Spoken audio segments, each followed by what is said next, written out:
Hello everyone, welcome to biology class. So today's topic is mitochondria. The term mitochondria is derived by a scientist called C. Bender. As you can see in the structure, we have two membranes. So mitochondria is a double membrane bound structure. First is the outer membrane and here is the convoluted membrane. The outer membrane, you can see it is very smooth. Okay, and the inner membrane, it is not smooth. Rather, it has so many folds. So these folds are called cristae. Let me revise again. So these are having the different pores so that the area of the inner membrane should be increased. Okay. So these fold-like structure, they are called cristae. Now first of all, what are the different properties of mitochondria? First, the very first function is these are the energy converting cells. So whatever food we are eating in day-to-day life, they have to convert into the energy, correct? So this is the source wherein the respiration happens. This is a place wherein this energy actually produced.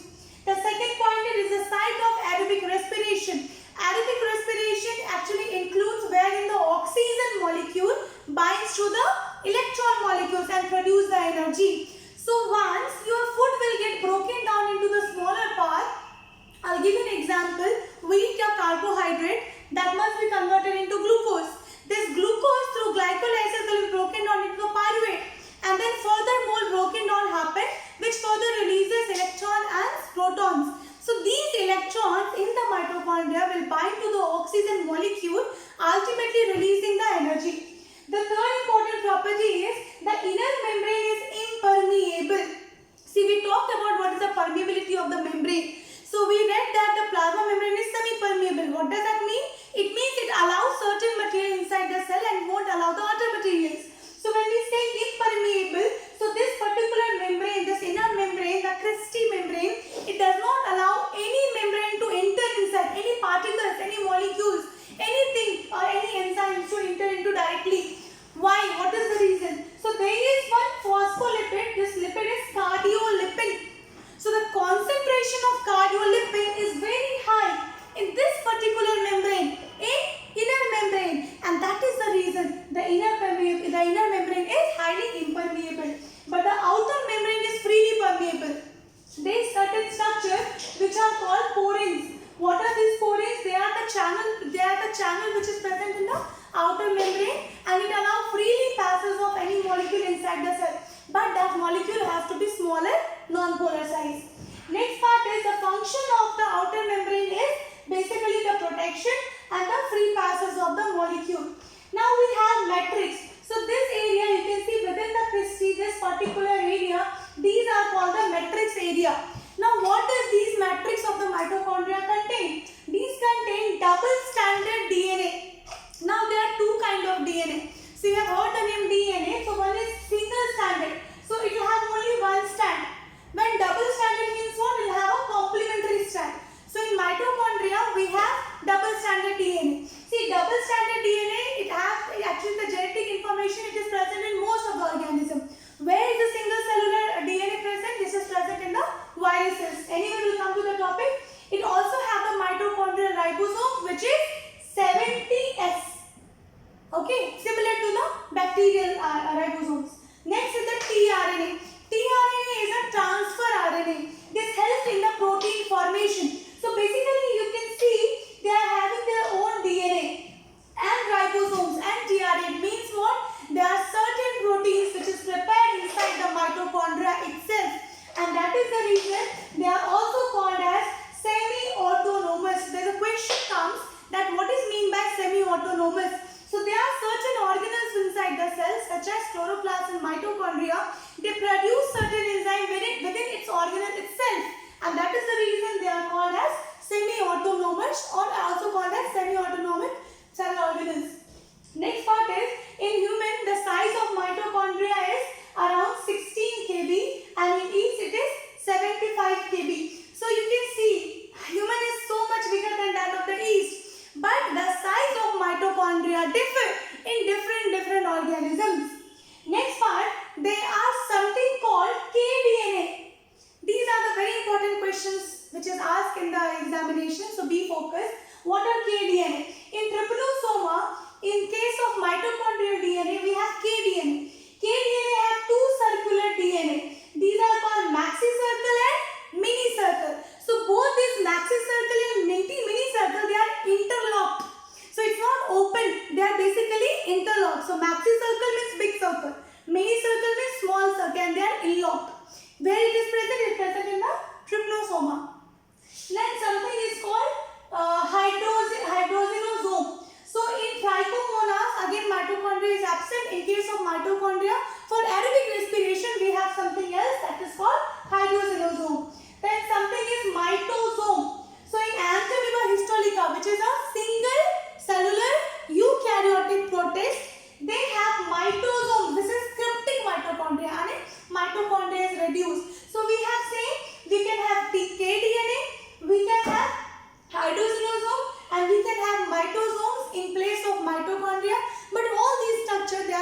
over here. So when the sperm cells enter into the egg cell have the cytoplasm, right? But the sperm cell doesn't have the cytoplasm, and only nucleus enters, correct?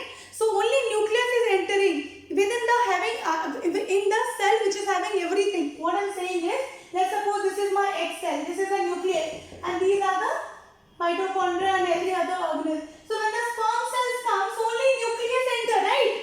So this mitochondria is inherited from the mother side. Okay, so that is called actually the cytoplasmic inheritance. So cytoplasm is inherited from the ovum side, which also inherited the mitochondria. That is called uniparental inheritance. Some other organism biparental inheritance also occur. So this is all about mitochondria.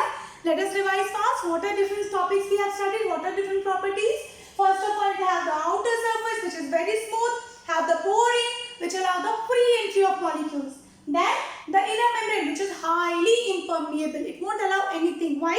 Because of certain composition of a phospholipid, which is called cardiolipid. Then we studied about the matrix contain all the things which is required for the process of formation of protein, and that is why mitochondria is semi-autonomous. Next part is, other than the mitochondria, trypanosoma has kDNA, then trichomonas have hydrogenosome, and Entamoeba histolica, which is a protist, they are having mitosomes. So this is all about the mitochondrial or anatomy and the structure basically. And the function, the detailed function we'll be studying when we read about the respiration in plant and animal. So anyway, thank you very much for watching. Have a nice day.